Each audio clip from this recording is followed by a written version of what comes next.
Welcome back to Adventures in Blockchain. This is the podcast all about blockchain development. So I'm Gregory from DAP University. I've got my co-panelist, Chuck Wood here. Hey! Hey, Chuck.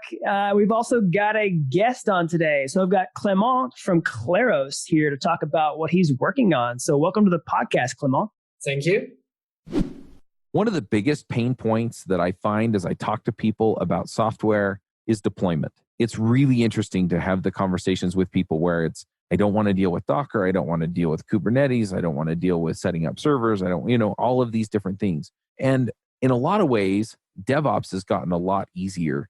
And in a lot of ways, DevOps has also kind of embraced a certain amount of culture around applications, the way we build them, the way we deploy them. And I've really felt for a long time that developers need to have the conversations with DevOps or adopt some form of DevOps so that they can take control of what they're doing and really understand when things go to production, what's going on, so that they can help debug the issues and fix the issues and find the issues when they go wrong and help streamline things and make things better and slicker and easier so that they'll more generally go right. So we started a podcast called Adventures in DevOps. And I pulled in one of the hosts from one of my favorite DevOps shows, Nell Shamrell Harrington from the Food Fight Show.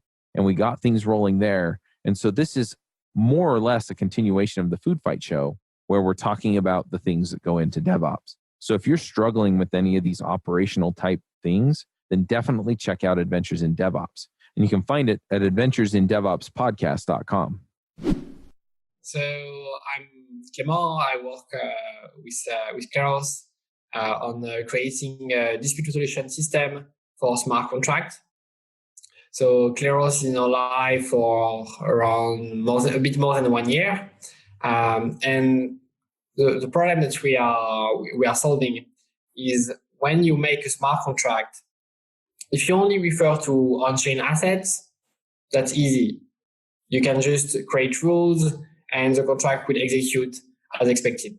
But now if you want to refer to some outside element, for example, you want to pay someone to make your website, the chain has no way to know if this website was made or not.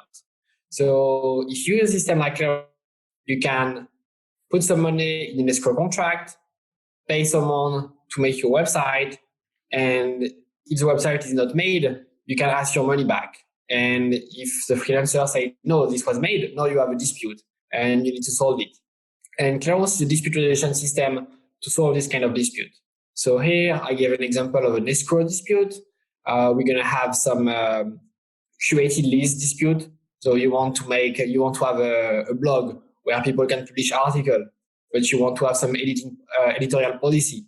One question could be, does this article fulfill the policy of the blog? Yes or no? So should it be added or not? Another problem will be Oracle.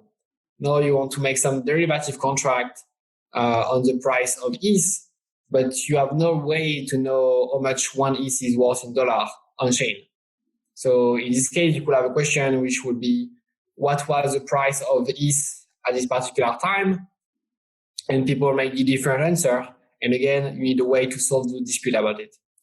So almost all the time where you need to interact with some outside world, you will need to have dispute resolution system. Most of the time, you don't have dispute because the simple fear of the dispute resolution system is going to make people behave honestly.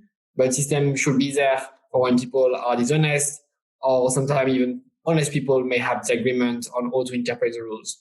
And that's why you need dispute resolution systems. Yeah, very cool. So that's great. And maybe let me kind of summarize and clarify a little bit for anyone who might be new around here.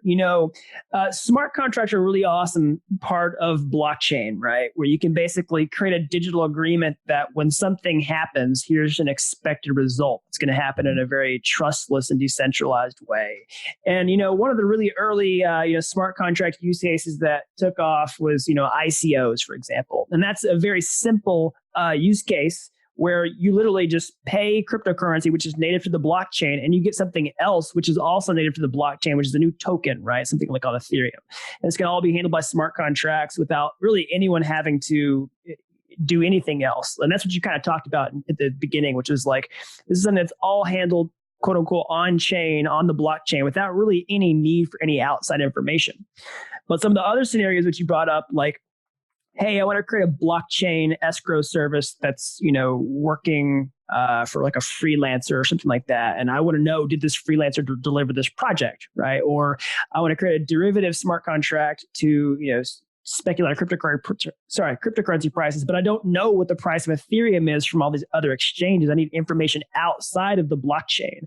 And I've seen lots of projects, try to tackle this problem through a variety of ways. You mentioned like the Oracle problem and things like that.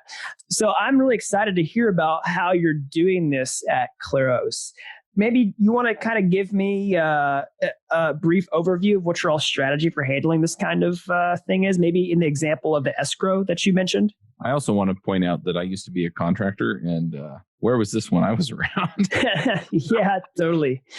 Yeah, 100%. I feel your pain there. And also being on the other side of this of hiring contractors. Yeah, right? Yeah, totally.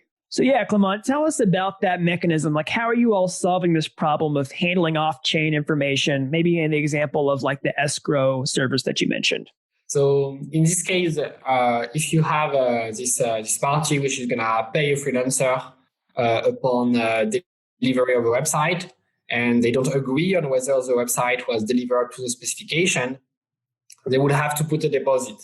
They will put a deposit. If both parties put a deposit, now this will create a dispute, and this is gonna draw some random jurors.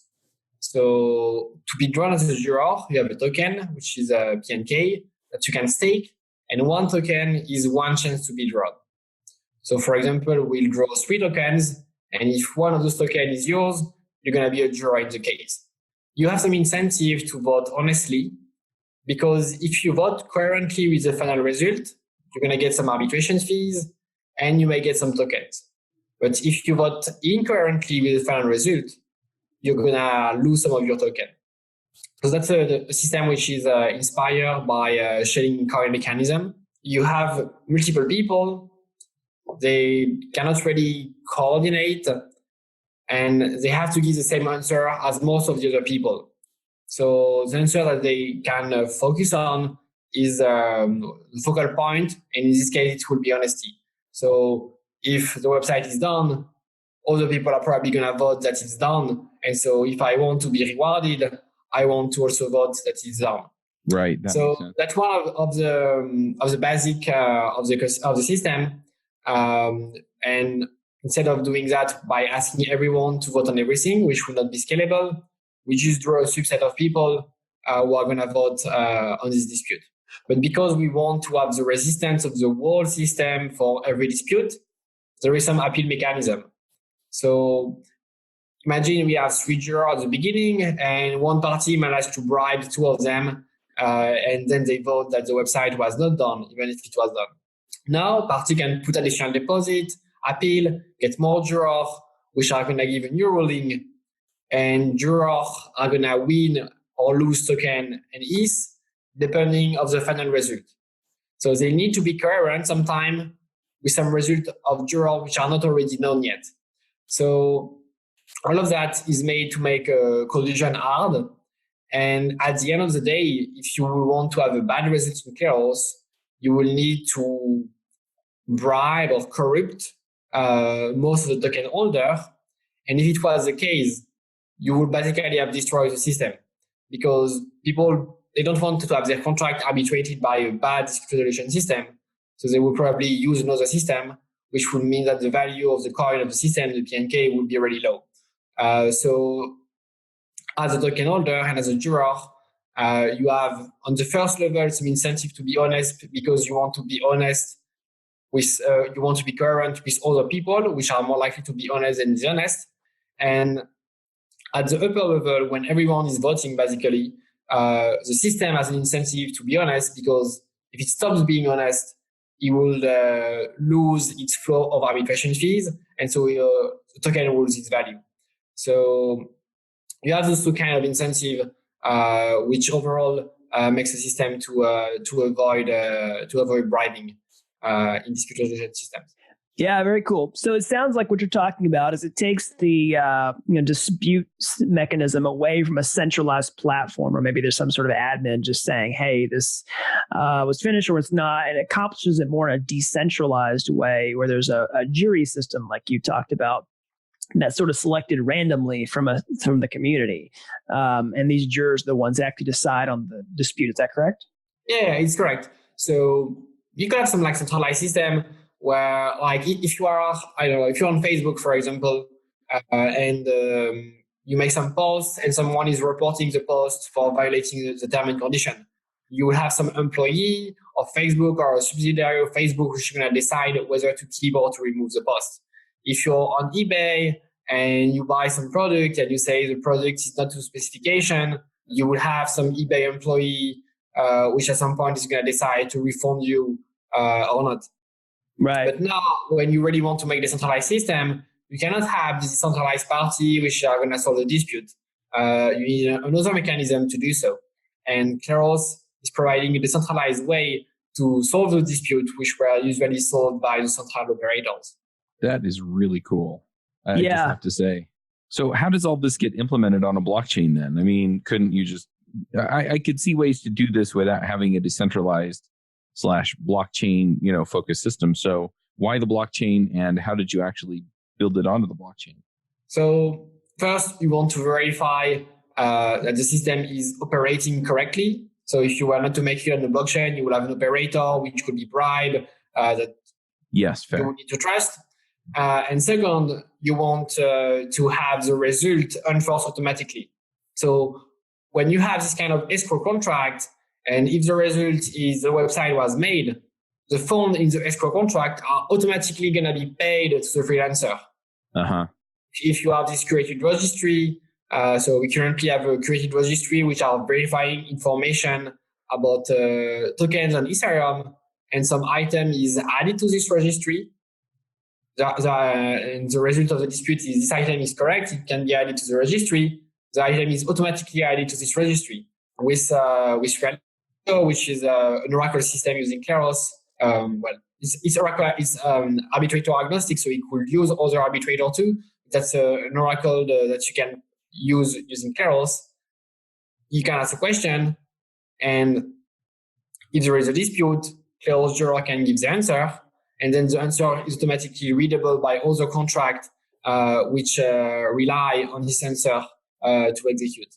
So by having a blockchain system, you have not only a transparent system in drawing and votes and result, but you also have a system whose ruling are automatically executed by code. And that's even more powerful than ruling in legal system. Like if you get a ruling which says that your neighbor owes you $1,000, you still need to get this $1,000 from your neighbor. Right. And if he doesn't want to pay, you will need to use some police or police-like systems to make him pay. But here, that's even better. Like it's automatically paid, it's automatically transferred. Right. So then you just set up a smart contract in the system that says, based on the ruling, enter a ledger entry that transfers the money out of escrow and into this person's wallet. Yeah. About 10 months before we started Ruby Rogues, which is the oldest podcast on devchat.tv, I went freelance. And one of the things that I figured out pretty fast is that I had no idea what I was doing. And I made a bunch of mistakes, but I also made a bunch of friends who were doing freelance. And we got together and we started a podcast called The Freelancer Show. And The Freelancer Show has been running about as long as JavaScript Jabber. But we talk every week about all of the things that we were learning and doing in freelancing and giving people advice on how to get their business started so that they could go out and be independent if that's what they wanted. Nowadays, I'm not on the show anymore, but we have terrific people like Reuven Lerner and Eric Dietrich that come on every week and talk to you about how they run their businesses and give other perspectives on things that you can do. So whether it's how to find clients or whether it's how to step in and start doing training or other programs or how to run a business, they have a ton of experience and they talk about all kinds of things that are going to help you pull things together and be successful as a freelancer. So whether you're thinking about moonlighting and trying it out or whether you're going whole hog and quitting your job, you should definitely check out The Freelancer Show. And you can find that at freelancershow.com. Well, in the first place, when you use escrow, you have an escrow with Kleros as your arbitrator. And most of the time, you don't have any dispute. Like the simple fact that you could have dispute would probably make people behave honestly. And in some time, you may still get dishonest people. In some time, you may get two honest people, which disagree on something, and then you get this dispute. And when the results are there, they're automatically enforced. But there is some limitation to that, which is that smart contract can only have control on assets which were explicitly given to it. So if you want to make this escrow contract, you need to deposit the fund in the escrow contract. If you want to have a contract where one party will have a penalty for not fulfilling the contract, this party would have to also deposit this fund in a contract which can enforce this penalty. After, you can make some more complex scheme like fractional reserve, so that the total amount of penalty you can get will be higher than the amount you deposited, and assuming that you are not getting to pay all the penalty with everyone you are contracting with. But that's still some kind of limitation of a smart contract system, that they can only affect monies that has been given control to them. Mm-hmm. But in the other end, it can be good because, you know that if you're contracting with this person, at most, you risk this. You cannot risk more than what you explicitly put in. Right. I guess the other question I have is, are you working off of Ethereum or some other blockchain, or did you build your own? Oh, so that's on Ethereum, and building our own blockchain will not really have that much chance because it's an application which is made to be plugged into other application. So you have a curated list use case, you can plug your application, which is handling a curated list, into Kleros, which is going to then solve dispute about whether this item belongs to your list or not. If you have an e-commerce platform and you will have some buyer which are going to pay some seller, you can plug a Kleros escrow to keep the fund before the transaction is done, and to, in case of dispute, decide who is going to get the fund. If you make some derivative contract, you can use an oracle, which is based on Kleros, to solve dispute about the settling price of your derivative contract. And so for all of that, you need that composability of different applications. Like Kleros itself, it's just going to give you an answer. Like it's just a smart contract call which say, this is the answer. So you have to see, you have like two sides. You have the arbitrator side, you have Kleros, which gives some ruling, and you have the arbitrable side, which enforces them. So the escrow will be an arbitrable contract, and Kleros will give a ruling, which will be, this website is done, and then the arbitrable contract with this ruling can say, okay, I know this website is done, so now I pay this party. And that can be paying people, that can be setting some value, that can be adding item or removing item to list. That can be pretty much everything that you can code. Not only monetary transfers. That makes sense. I think it's also interesting just talking about the boundary here, right? So I'm assuming that most of your users are not going to be technical enough to actually, put their own contract on the blockchain, right? They're going to use some other web interface or mobile interface in order to do that. And so what libraries and systems are you using to talk to the Ethereum blockchain in order to get this stuff on there? So that's really on the arbitrable side. So you can make your application, which is going to, with the smart contract of this application, are going to interact with Kleros smart contracts. But after that, when you develop your application, that's up to you to decide if you want to make a Web3 website, if you want to make a desktop app or a mobile app.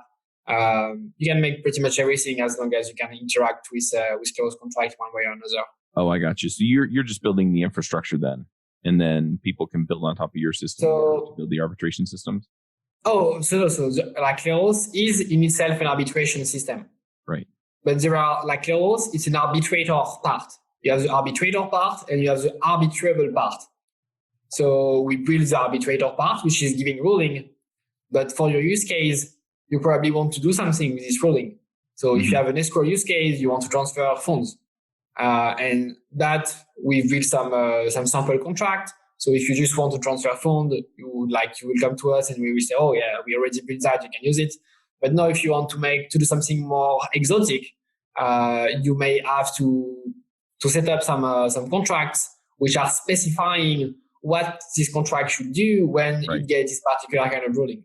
Right. I guess what I'm aiming at is then, so you've built the arbitration system, but it's up to me if I want to, run escrow for people to actually build the part, the website or the mobile app or whatever that says, okay, we agree, the money goes into escrow, and then it uses your arbitration system if there's a problem. Yeah, and that's not necessarily like building on top. So yeah, sometimes you may have applications which are heavily relying on Kleros that we will basically build on top. But you can have a whole system, like you can have this whole e-commerce platform which is listing some items, which is running some algorithm to determine what to show to which users. And one really small part of this platform may just be how do we handle dispute. And then you plug the Kleros to that, and that solves the part of how do we handle dispute. So you don't really need to like be building all the way on top of Kleros. Mm-hmm. You can just have your system, like start with a central arbitrator in your system. And I think a lot of platforms are going to do that because they want to go to market fast. And at some point, you're like, oh, I have like 100 disputes per day, and my one guy in customer service is not able to solve them. And as long as we are solving them ourselves, we are a centralized platform. And to decentralize that, you plug it into Kleros. Yeah, makes sense. Yeah. So tell me a little bit about the traction that you all have had so far. You mentioned being live for some time now. What kind of projects are using this as far as disputes go? Is it primarily the use case you mentioned for like freelancers and things like that, or what all are they using it for? So where we get the most use is the token registry. So it's a registry of Ethereum tokens where you put a logo, a name, a ticker, and the network address. And the goal is to be able to have a list of all those tokens, which is verified. Because, you have some people which are going to make fake tokens, they are going to duplicate your token. They basically control the supply, and they try to sell those fake tokens to people, like to scam them. You have some decentralized application, which for now tend to still have a centralized list of tokens that they accept. And you may want to decentralize that, or even if you don't really care about decentralization, you may not want to take the liability of deciding which token can be used on your application or not. So we have this curated list of tokens. And in addition to having this curated list of tokens, you can put what we call badges, which are certifying some characteristics to those tokens. So this can be something technical, like we have an ERC20 badge, which says that this token will comply to the ERC20 standard and that we haven't found any bug yet. We had some badges with Edfinex, where they gave a listing criterion where project has to fulfill this criterion to get this badge and then to be able to get listed on Edfinex. So no, this is on pause because they're transitioning to Diversify, but we're going to get probably something similar with Diversify. There is some other badges which are looking if a coin is a stable coin or not. So if you have a payment application and you want to allow different kind of payment, you can list all the stable coin that your user can use in your payment application. And this gives you important infrastructure point of which is getting a list of trusted tokens. And with that, there is Uniswap.Ninja, which is basically a Uniswap fork, which is pulling from this list of token instead of the central lists which were made by Uniswap creators. There is Kleros escrow, which is also pulling from this list to show which token it's showing. You will soon have the some Dutch front ends. So we just had 3 or 4 days ago the DEX DAO, which is DAO, which controls Dutch, which is an exchange. We voted to have some new front end which will use this registry to know which token to display. We hope to have more people using this kind of infrastructure which is built. So on this one, it was built by the Kleros team. So we built the dispute resolution system, but we are also building a few applications to show what we can do with Kleros. Another example of application that we've built is obviously the escrow, which is probably the simplest application that you can make. We have a few users, but still way less than in token created registry. So even if when I first cited Kleros, I saw that the first killer app would have been escrow. First killer app for now seems to be created list. On apps which were not made by us, we have Realistio, which is an Oracle application. So you ask a question and you can put some bond on answers. And if you do not agree on the answer, you can increase the bond and change the answer up to the point where it starts to become interesting to pay arbitration fee and create a dispute. So you can choose Kleros as your arbitrator to solve the dispute about arbitrary question. So you can ask question about what was the temperature in this town, what was the price of the beacon at this time, who won the election. So you can use that for prediction markets. For now, it's used by Crypto Unlocked, which is a proof of impact fundraising platform. So you spoke about token sale before. So basically here, you can put some money which is locked in the platform, but which is only delivered when a goal is reached. So with Crypto Unlocked, you can make something which could be some sort of token sale, except people who are like the team only get the fund when they deliver the milestone. So you can make this kind of contract, which may rely on Crypto Unlocked, which then rely on Realisho, which then rely on Kleros. And that's quite interesting because you see composability of application. You're not like making one application and people will just bid on the top or give a service to it.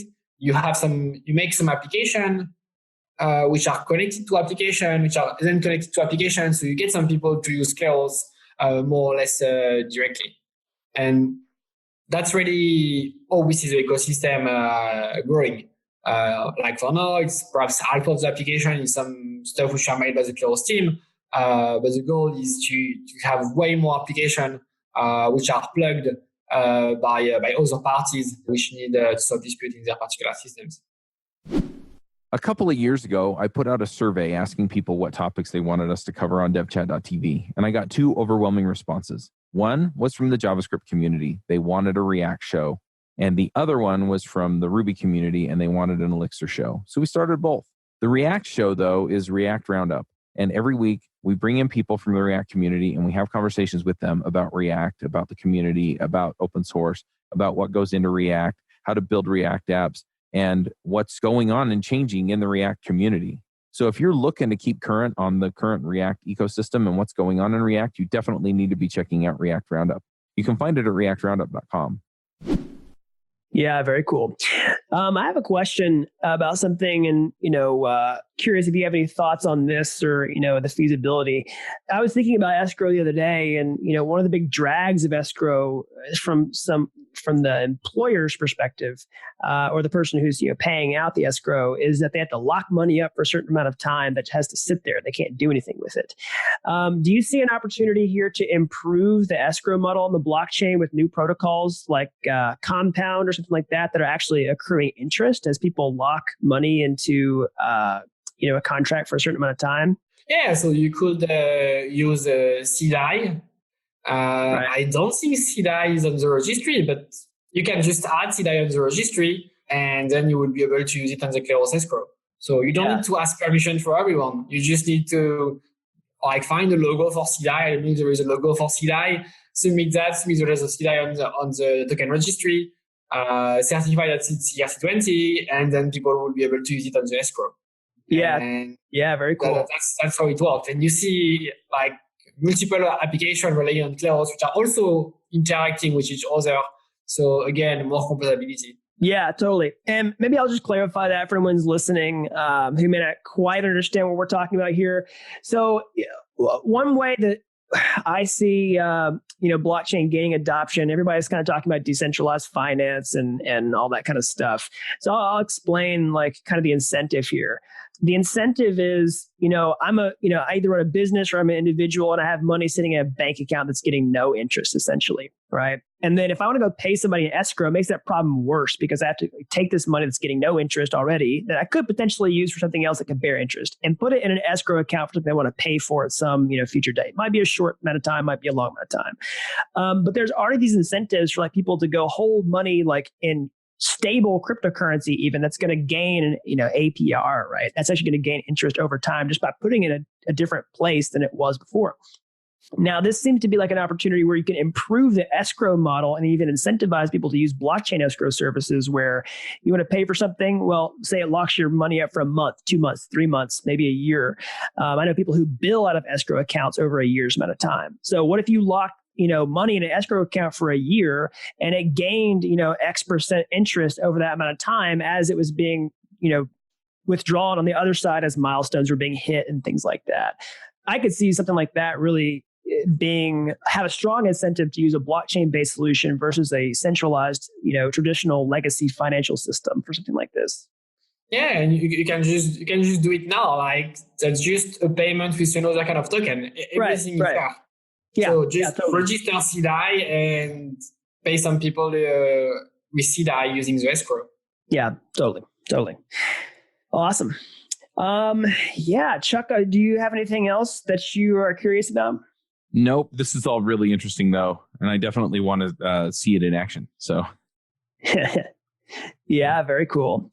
Awesome. Well, Clement, is there anything else that you'd like for the people listening to know before we wrap up here? I think I quite explained most of. Perhaps on upcoming application which are coming with Kleros. So we are developing also on to see the ecosystem. One translation application, which is a bit interesting because there it's a mix between an escrow system and a created list. So you will be able to give a text, a language you want to have it translated, put the maximum price that you're ready to pay, and when you need to have it. And then translator can pick this task, give the translation. And then even if you don't speak the language, you can have other translator which can verify the translation and challenge translation if they are wrong. And then you get dispute, which is this translation correct or not?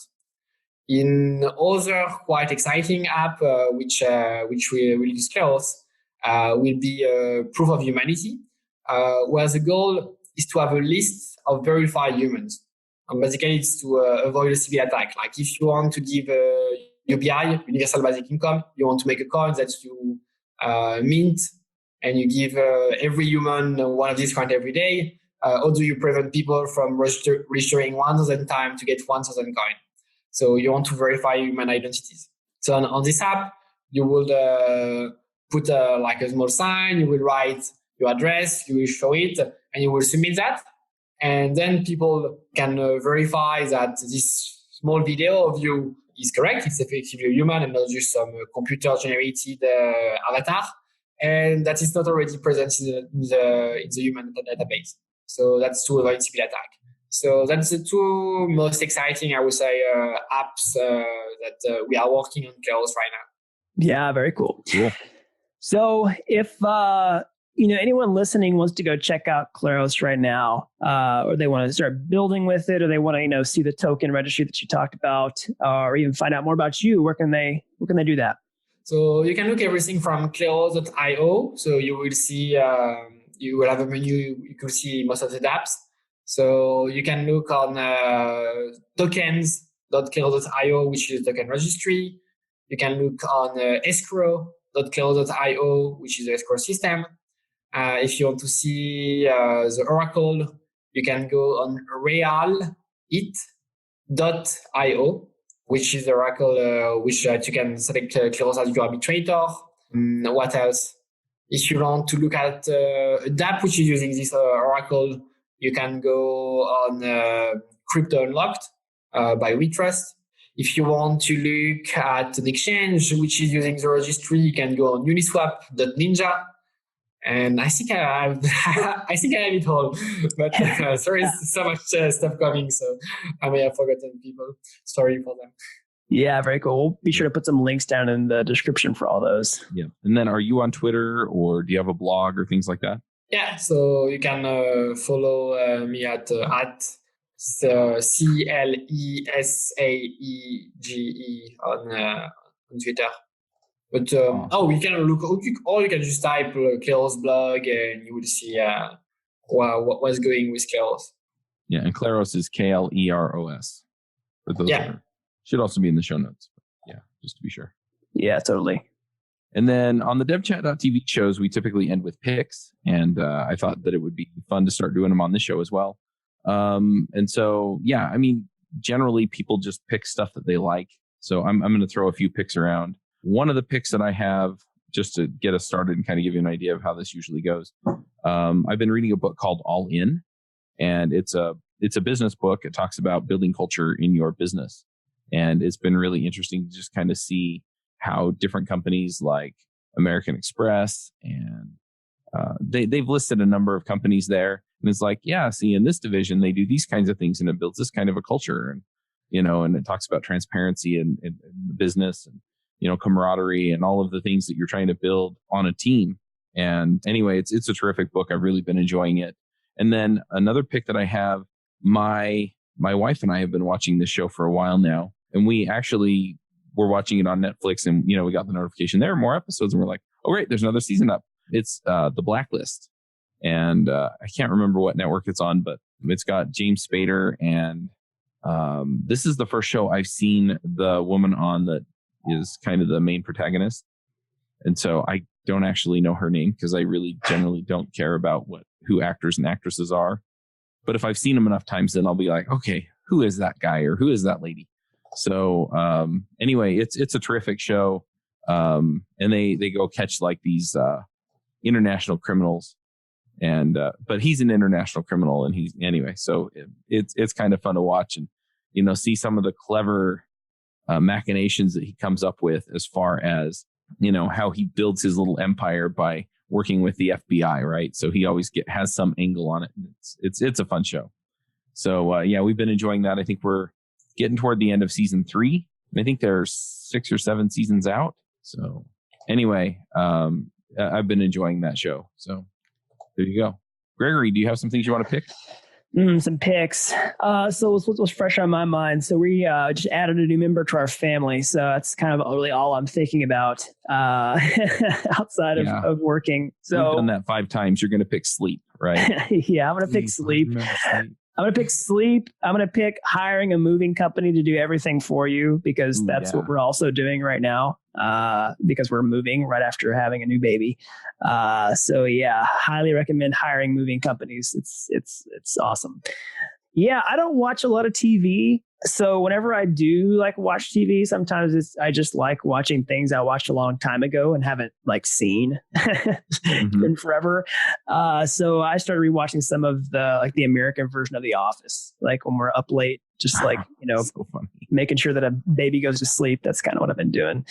Yeah, those are my picks right now. Yeah, that show is hilarious. So I mean, it's the opposite. I don't like to watch stuff I already watch. I really find that strange for people to watch stuff over and over. You already seen it. Well, why are you watching it again? Yeah, totally. I think right now it's just a familiarity type of thing because so many things are in flux. But outside of TV, I don't hardly ever do anything twice. Yeah. I almost never watch TV either. So that's the caveat. Yeah, I have 1 or 2 shows that periodically I'll be like, I really enjoyed watching that. I'll go watch it again, right? But yeah, for the most part, it's okay. What else is out there? So yeah, totally. So on TV show picks, I will take The 100, which is a TV show about Earth being mostly destroyed and human in space which have to come back to Earth. Which I think is one of the most underrated TV show. You can also find that on Netflix. Cool. And good watch of that. Nice. Yeah, very cool. All right. Well, yeah, people can go check all that stuff out. If you can put the links in the chat, then the team will put those in the show notes. Yeah, very cool. I went ahead and put a few in there, but we'll make sure we get them all in there. Awesome, guys. Well, I really enjoyed our conversation today. I certainly learned a lot. And Clement, thanks a bunch for coming on the podcast today. Thank you to hosting me. Yeah, totally. Well, unless anyone has any final words, I'm going to go ahead and wrap us up here. Everybody, check out the links down below for Kleros. Follow Clement on Twitter, all that kind of stuff. And thanks for listening. This has been a really great episode. So until next time, thanks for tuning in to Adventures in Blockchain. Thank you.